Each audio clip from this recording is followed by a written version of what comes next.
Hello everyone, this is Dhananjay Yadav. चलिए आज अपन बात करेंगे बॉडी फ्लूइड एंड सर्कुलेशन के अंदर टॉप 15 क्वेश्चन हमने सेलेक्ट किया है।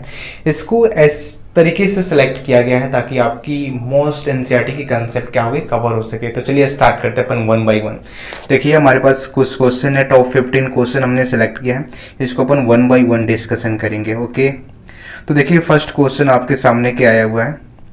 फर्स्ट क्वेश्चन क्या बोल रहा है कि lymph differ from blood in possessing. It means जो लिम्फ होता है, लिम्फ ब्लड से किस तरीके से डिफरेंस होता है। तो आप जानते हो लिम्फ के अंतर्गत तो सबसे पहली बात की आरबीसी नहीं होती है। बोल रहा है कि मोर डब्ल्यूसी एंड फ्यू आरबीसी। सबसे पहली बात है कि लिम्फ के अंतर्गत क्या होता है कि आरबीसी नहीं होता है। ओके, तो मोर आरबीसी, तो ये ऑप्शन ही गलत हो गया। मोर आरबीसी का गलत होगा। इट मीन्स लिम्फ जो होता है, लिम्फ के अंदर क्या होती है, आरबीसी नहीं होती है। तो option B and C and D ऐसे ही करेक्ट हो, इनकरेक्ट हो गया। ओके, तो ऑप्शन वन इज करेक्ट, क्योंकि आप जानते हो कि जो लिम्फ होता है, लिम्फ के अंतर्गत क्या होती है कि ओनली डब्ल्यूबीसी होती है। मतलब जो भी फॉर्म पार्टिकल होते हैं like platelets, WBC and RBC में लिम्फ के अंतर्गत केवल डब्ल्यूबीसी होता है। It means platelets and RBC absent होती है। तो जो क्वेश्चन 15 है, 15 का आंसर क्या होगा, option number A is correct answer. Okay, आगे अपन बात करते हैं दोस्त। हमारे पास जो 14 नंबर क्वेश्चन है, एक स्टेटमेंट एसेशन एंड रीजन वाला क्वेश्चन है। एसेशन क्या बोल रहा है, ध्यान से देखिएगा।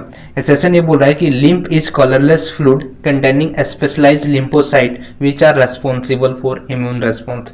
तो दोस्तों यदि आप एनसीईआरटी पढ़ोगे तो उसके अंतर्गत लिखा हुआ है कि लिम्फ जो होता है ना, लिम्फ वे क्या होता है, कलरलेस क्या होता है, फ्लूइड होता है। क्योंकि आप जानते हो कि जो ब्लड के अंदर जो कलर होती है वो आरबीसी के अंदर जो हीमोग्लोबिन होता है उसके कारण रेड कलर होती है। तो लिम्फ के अंतर्गत क्या होता है कि आरबीसी तो है ही नहीं, तो इसके अंतर्गत हीमोग्लोबिन भी नहीं है और ऐसा कोई कलर पार्टिकल इसके अंतर्गत नहीं पाया जाता है, जिसके कारण क्या होता है, जो लिम्फ है, लिम्फ क्या होता है, कलरलेस होता है। और एक containing specialised lymphocyte which responsible for immune response. It means जो लिम्फोसाइट होता है, लिम्फोसाइट के अंतर्गत क्या होती है कि डब्ल्यूबीसी होती है, उसको जो लिम्फ होता है, लिम्फ के अंतर्गत डब्ल्यूबीसी पाई जाती है, उसको क्या बोलते हैं अपन, लिम्फोसाइट बोलते हैं।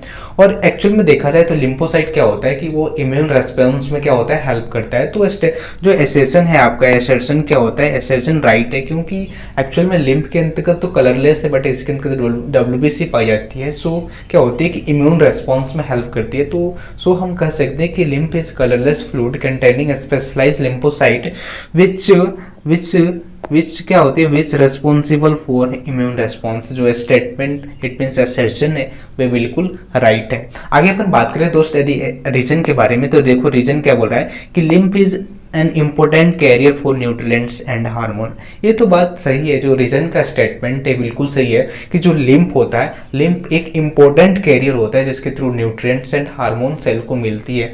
तो जो क्या होता है कि अगर मैं बात करूँ ना दोस्त कि जो हमारा रीजन है, रीजन भी बिल्कुल क्या है, सही है, बट ये रीजन है एसेशन का करेक्ट एक्सप्लेनेशन नहीं करता है। तो हमारा जो करेक्ट आंसर क्या होगा कि assertion is true and reason is also true, but reason is not correct explanation of assertion. It means both assertion and reason are correct and the reason is correct explanation of the assertion बिल्कुल wrong है, क्योंकि जो reason है वे assertion का correct explanation नहीं कर रहा है। ओके, तो यहाँ पे देखो both assertion and reason are correct and reason are not correct explanation of the assertion। तो हमारा जो क्वेश्चन नंबर 14 का जो ऑप्शन हुआ वो बी क्या हुआ, करेक्ट होगा। ओके, क्योंकि यहाँ पे जो रीजन है वे एसेशन का करेक्ट एक्सप्लेनेशन नहीं कर पा रहा है। तो कोई ये कैसे जज करेंगे कि जो रीजन है वो कैसे एसेशन का करेक्ट एक्सप्लेनेशन कर रहा है। इसको आपको फाइंड करने के लिए एसेशन के इनका जो क्वेश्चन दिया हुआ है उसमें वाई लगाकर पूछो। कैसे, देखो ये बोल रहा है कि lymph is colourless fluid containing specialised lymphocyte which are responsible for immune response. इसका मतलब क्या हुआ कि लिम्फ जो है वे कलरलेस फ्लूइड है, कोई बात नहीं, और इसके अंतर्गत लिम्फोसाइट पाई जाती है जो इम्यून रेस्पॉन्स में क्या करती है, हेल्प करती है। ये क्यों होता है, तो क्या रीजन ये होनी चाहिए इसकी कि न्यूट्रिएंट्स एंड हार्मोन का ट्रांसफर होता है, या लिम्फ जो क्या होता है कि कैरियर होता है न्यूट्रिएंट्स एंड हार्मोन का, इसके कारण थोड़ी होता है भाई। ये इम्यून रेस्पॉन्स इसलिए होती है क्योंकि यहाँ पे लिम्फोसाइट पाई जाती है, लिम्फोसाइट इम्यूनिटी में हेल्प करते हैं। तो ऐसे आप जज कर सकते हैं कि कौन सा रीजन एसेशन का करेक्ट एक्सप्लेनेशन कर रहा है। ओके, चलिए आज अपन बात करेंगे नेक्स्ट क्वेश्चन के बारे में। हमारे पास 13 नंबर क्वेश्चन है दोस्तों। ये क्या बोल रहा है, देखो बोल रहा है read the following statement and choose the incorrect in the given option. सबसे पहले आपको क्वेश्चन को लगाने का तरीका मैं बता रहा हूँ कि सबसे पहले जो क्वेश्चन के अंदर दिया है उसको मार्क कर लो। देखो यहाँ पे हमें सेलेक्ट करना है incorrect statement, not correct statement. Okay, तो देखो क्या बोल रहा है। अब जो ऑप्शन ए के अंदर का दिया है कि lymphatic system collect tissue fluid and drain it direct into the heart. देखो ये तो बात सही है कि लिम्फेटिक सिस्टम क्या करता है कि जो टिश्यू फ्लूइड को तो कलेक्ट करता है, बट इसको लिम्फेटिक सिस्टम की जो डायरेक्ट ड्रेनिंग बोल रहा है कि direct drain into the heart. Direct lymphatic system या लिम्फ वेसल्स जो होती है वो डायरेक्ट हार्ट के अंतर्गत ड्रेनेज नहीं होती है, ये क्या होती है सब क्लेविन वेन में क्या होती है ड्रेनेज करती है। तो जो ऑप्शन ए जो है ए के अंतर्गत जो स्टेटमेंट दिया वो बिल्कुल रॉन्ग है, क्योंकि जो लिम्फेटिक सिस्टम के अंतर्गत जो लिम्फेटिक वेसल्स होती है बेसिकली वो डायरेक्ट ड्रेनेज नहीं करती है हार्ट के अंतर्गत। ओके, तो इसलिए हमारा ए के अंतर्गत जो स्टेटमेंट है वह रॉन्ग हो गया। उसके बाद देखो कह रहा है कि बी के अंतर्गत fat are observe in lacteal present in the intestinal villi. बिल्कुल सही बात है। एक्चुअल में जब आप एनसीईआरटी 11th को डाइजेशन पढ़ेंगे, डाइजेशन वाला चैप्टर ह्यूमन फिजियोलॉजी के अंतर्गत, तो ये लाइन डिटो लिखी हुई है कि fat are observe in lacteal present in the intestinal villi. ये बिल्कुल सही बात है। तो बी तो सही है, बट अपन बात करेंगे सी के बारे में। तो सी क्या कह रहा है कि lymph is colourless fluid containing a specialised lymphocyte responsible for immune response of the body. आप तो अभी देखें कि हमारे अंदर जो लिम्फ होता है, लिम्फ एक कलरलेस होता है, इसके अंदर WBC इट मीन्स लिम्फोसाइट पाई जाती है जो इम्यूनिटी में हेल्प करती है। तो अब जो सी है, सी इज बिल्कुल करेक्ट हुआ। उसके बाद देखो डी के अंतर्गत क्या बोल रहा है कि टिश्यू फ्लूइड हैज लेस, यहाँ पर देखो less minerals distribution as compare to plasma. देखो मैं बात करूँ कि टिश्यू फ्लूइड एंड प्लाज्मा के अंतर्गत जो मिनरल डिस्ट्रीब्यूशन होती है ना सेम होती है, ना कि लेस होती है। तो ये कौन सा ए और डी हमारा क्या हुआ, रॉन्ग हुआ। और देखो ये ध्यान से इसके अंतर्गत इनकरेक्ट स्टेटमेंट ही पूछा हुआ, तो A and D is correct answer. तो ए और डी जो स्टेटमेंट है विच आर इनकरेक्ट, तो हमारा ऑप्शन बी सही हो जाएगा क्वेश्चन नंबर 13 का। उसके बाद दोस्तों आगे हम बात करेंगे क्वेश्चन नंबर 12 का। इसके अंदर क्या बोल रहा है, देखो ध्यान से, ये बोल रहा है कि select the option which include और the correct statement about lymph. Actual में हमें यहाँ पे क्या करना है कि करेक्ट स्टेटमेंट को फाइंड करनी है अबाउट लिम्फ के बारे में। तो आप जानते हो दोस्त, कह रहा है कि एक बोल रहा है कि कलरलेस फ्लूइड, तो आप जानते हो कि जो लिम्फ होता है बेसिकली कलरलेस फ्लूइड होता है, तो ये तो करेक्ट हुआ। ओके, आगे हम बात करेंगे important carrier for nutrients and hormone. तो जानते हो लिम्फ जो होता है ना वे कैरियर होता है किसकी, लिम्फ की एंड हार्मोन की, तो कैरियर होती कोई बात नहीं। ओके, आगे अपन बात करें दोस्तों कि glucose is observe through lymph in the lacteal. अभी हमने बताया कि फैट क्या होता है, ऑब्जर्व होता है, न कि ग्लूकोज। फैट क्या होता है, लिम्फ इन द लैक्टियल के थ्रू फैट ऑब्जर्व होता है, न कि ग्लूकोज। तो जो सी वाला है वो इनकरेक्ट हुआ। हमें क्या फाइंड करना है यहाँ पे करेक्ट स्टेटमेंट। तो यहाँ पे A and B is correct statement. कहाँ पे statement A and B is correct, तो option number C is correct answer of this question. Like 12th question का सी करेक्ट होगा। ओके, आगे दोस्त बात करते हैं। यहाँ पे देखो ये बोल रहा है कि all artery carry oxygenated blood accept.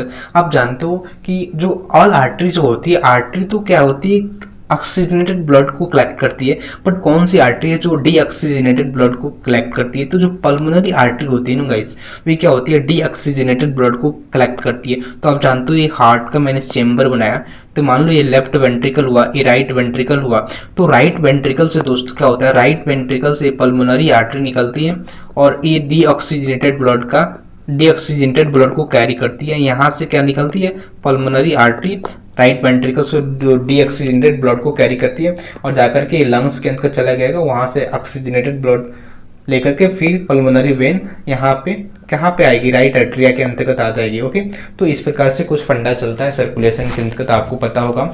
तो पल्मोनरी आर्टरी क्या होती है, वो ऑक्सीजनेटेड ब्लड को कैरी नहीं करती है। Okay, all artery oxygenated blood को कैरी करती है। तो 11 का question option number C is correct होगा 11 नंबर क्वेश्चन का। ओके, चलिए आज अपन बात करेंगे नेक्स्ट क्वेश्चन जो हमारा है कि 10th नंबर जो क्वेश्चन है बोल रहा है कि lymph vessels for their materials in. आप जानते हो कि मैं अभी एक क्वेश्चन बोला गया था स्टेटमेंट में कि क्या लिम्फ डायरेक्ट ड्रेन करती है हार्ट के अंदर, तो बिल्कुल रॉन्ग था। वो क्या होती है, लिम्फ जो होता है, लिम्फ पोर ड्रेनेज कहाँ होती है, सबक्लेवियन वेन के अंदर ड्रेनेज होती है। तो 10th नंबर का क्वेश्चन का ए इज करेक्ट होगा। ओके, ये ऑप्शन करेक्ट होगा।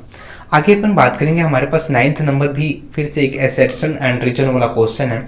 ये बोल रहा है क्या कि इंटरस्टियल फ्लूइड और tissue fluid has the same distribution of that in plasma. बिल्कुल सही बात है कि इंटरस्टियल फ्लूइड या टिश्यू फ्लूइड की जो डिस्ट्रीब्यूशन होती है मिनरल्स की, वो प्लाज्मा के डिस्ट्रीब्यूशन से क्या होती है, सेम होती है। तो असर्शन तो सही है भाई साहब। ओके, देखो रीजन क्या बोल रहा है कि exchange of nutrients gas etc between the blood and the cell always occur through tissue fluid. बिल्कुल सही बात है कि टिश्यू फ्लूइड के थ्रू ही न्यूट्रिएंट्स हुआ, गैस हुआ का क्या होता है, एक्सचेंज होता है सेल एंड ब्लड के बिटवीन में।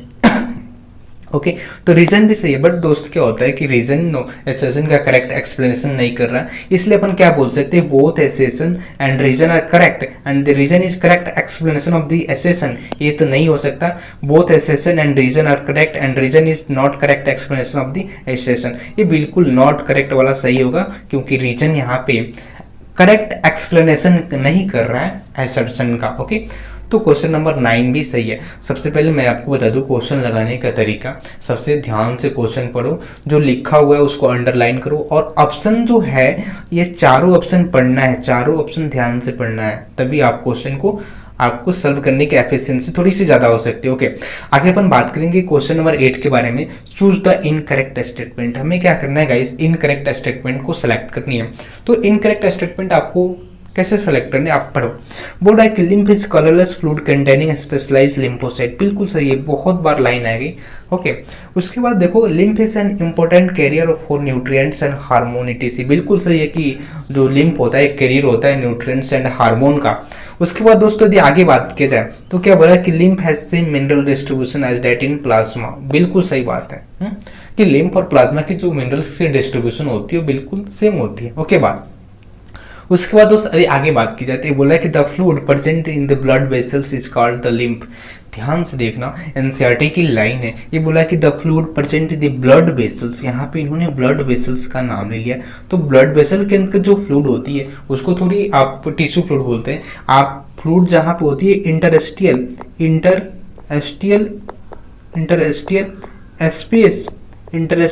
स्पेस के अंदर जो फ्लूइड होता है गाइस, उसको अपन क्या बोलते हैं, टिश्यू फ्लूइड बोलते हैं। तो ये जो डी है वो इनकरेक्ट हो गया ना गाइस, डी क्या है, इनकरेक्ट। तो क्वेश्चन नंबर 8 का जो आंसर होगा डी होगा। ओके, आप देख सकते हैं डी इज इनकरेक्ट।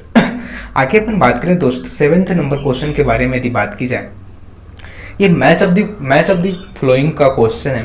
इसमें बोल रहा है ट्राइकस्पिड वाल्व। ट्राइकस्पिड वाल्व कहाँ पाए जाते हैं, आप जानते हो राइट साइड में, जो right atrium and right ventricle के बीटवीन में जो कनेक्शन होता है वे क्या होता है, ट्राइकस्पिड वाल्व होता है। तो वहाँ पे क्या पाए जाते हैं, ट्राइकस्पिड वाल्व पाए जाते हैं। तो right atrium and right ventricle में क्या तो कनेक्शन जो होते हैं, guard the opening between right atrium and right ventricle.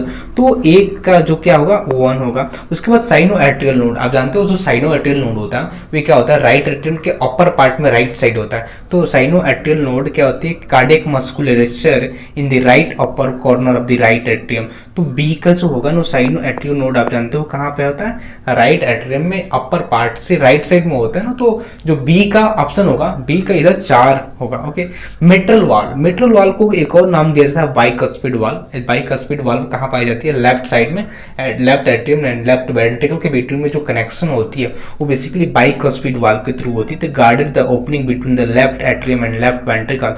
तो सी का क्या हो जाएगा, 2 हो जाएगा।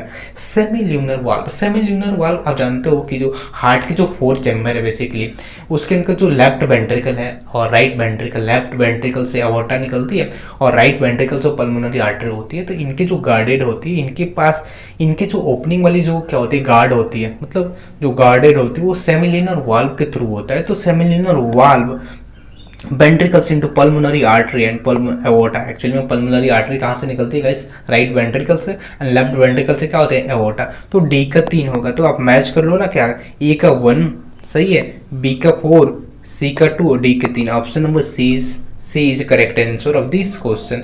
उसके बाद दोस्तों यदि बात की जाए आगे अपन बात करते हैं हमारे पास फिर से एक 6 नंबर क्वेश्चन है मैच ऑफ द फ्लोइंग का। इसके अंदर क्या बोल रहा है कि चैम्बर 1, चैम्बर 2, चैम्बर 3 दिखा है, तो फिश के अंदर 2 चैम्बर हार्ट पाई जाती है, बिल्कुल सही बात है।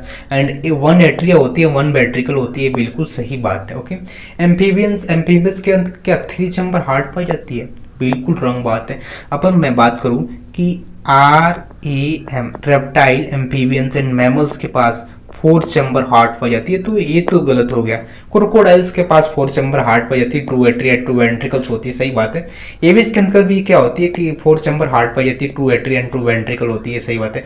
Reptiles R, Aves A, mammals M के अंदर 4 चैम्बर हार्ट पाई जाती है। तो जो 2 है ना यहाँ पे इनकरेक्ट पूछा है, ध्यान रहे आप क्वेश्चन पढ़े तो मार्क कर ले जरूर। तो इनकरेक्ट यहाँ पे पूछा हुआ है, इसलिए option number 2 is correct answer, because जो एम्फीबियंस है 4 chamber heart not 3 chamber. Okay, तो option number 2 is correct answer. Okay, आगे अपन बात करेंगे। देखो गाइस, हमारे पास फिर से एक स्टेटमेंट वाइज क्वेश्चन है। इसके अंदर क्वेश्चन नंबर 5 के क्या बोल रहा है कि read the flowing A to D statement and बोल रहा है कि plasma straw colour viscous fluid जो 55% ऑफ द ब्लड, आप जानते हो जो प्लाज्मा होती है एक विस्कस फ्लूइड होती है, ब्लड का 55% होता है, ये बिल्कुल सही बात है।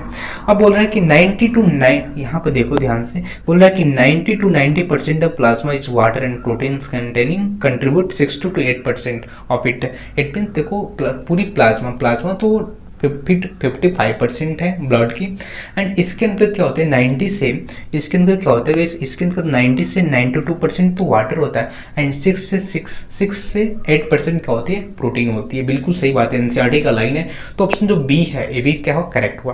कर this the globulin are needed for clotting और कोएगुलेशन ऑफ ब्लड, बिल्कुल रॉन्ग बात है भाई साहब कि ग्लोबुलिन नहीं, यहाँ पे एक्चुअल में फाइब्रिनोजन की रिक्वायरमेंट होती है ब्लड की क्लोटिंग को कराने के लिए। ओके, तो ऑप्शन नंबर जो एक्चुअल में सी है स्टेटमेंट वो बिल्कुल रॉन्ग है।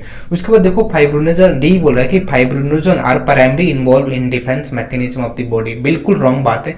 यहाँ पे होनी चाहिए ग्लोबुलिन, क्योंकि ग्लोबुलिन क्या होती है कि डिफेंस मैकेनिज्म में क्या होती है हेल्प करती है।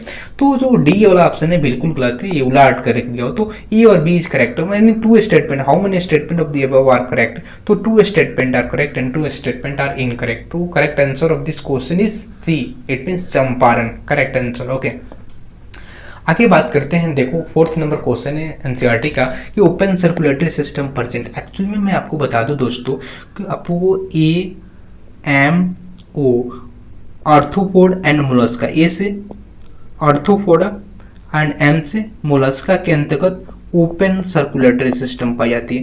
यदि आप याद रखोगे तो एनसीईआरटी को पढ़ने में आसानी होगी कि एएमओ आर्थ्रोपोडा मोलस्का के अंतर्गत ओपन सर्कुलेटरी सिस्टम पाई जाती है, आर्थ्रोपोडा के अंतर्गत ओपन सर्कुलेटरी सिस्टम पाई जाती है। तो क्वेश्चन नंबर 4 का ए नंबर करेक्ट हुआ, option number A is correct answer. Okay, आगे दोस्तों यदि बात की जाए फिर से हमारे पास 2 स्टेटमेंट गिवन हुआ है। इसके अंदर क्या बोल रहा है कि स्टेटमेंट 1 क्या बोल रहा है कि in statement 1 in open circulatory system blood pump by heart passes through a large vessel into open space, बिल्कुल सही बात है कि देखो जो ओपन सर्कुलेटरी सिस्टम होता है ना गाइस, उसके अंदर क्या होती है कि ब्लड की पंपिंग वेसल्स, ब्लड वेसल्स के ही थ्रू होती है, बट जो एंडिंग पॉइंट होती है वो ओपन होता है, उसके अंदर ब्लड जाता है। तो स्टेटमेंट 1 क्या है बिल्कुल करेक्ट है। उसके बाद देखोगे स्टेटमेंट 2 बोल रहा है कि open circulatory system present in arthropoda Mollusca and all Chordata, all Chordata के अंतर्गत ओपन सर्कुलेटरी सिस्टम थोड़ी पाई जाती है। हाँ, ये तो बात सही है कि आर्थ्रोपोडा एंड मोलस्का के अंतर्गत ओपन सर्कुलेटरी सिस्टम पाई जाती है,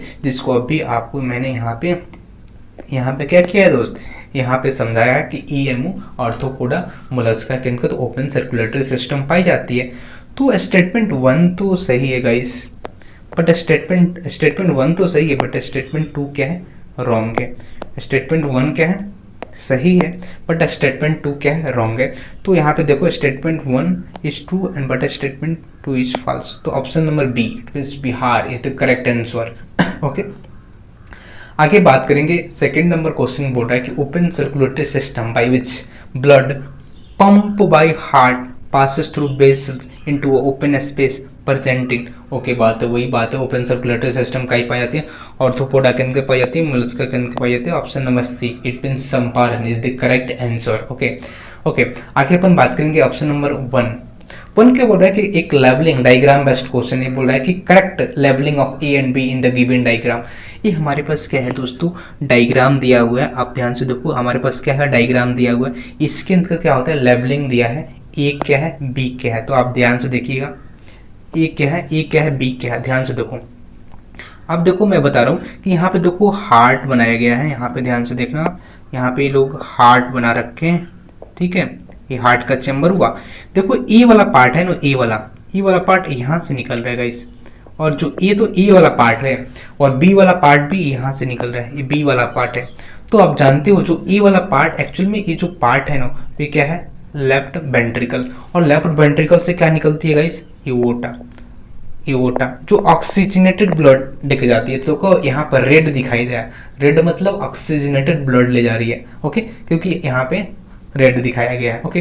और जो बी क्या है, ये वाला पार्ट है राइट वेंट्रिकल से क्या निकलती है, पल्मोनरी आर्टरी, ओके। तो जो बी ए वाला जो ए पार्ट है ना, ये पार्ट ध्यान से देखना, मैं इसको इरेज करूंगा,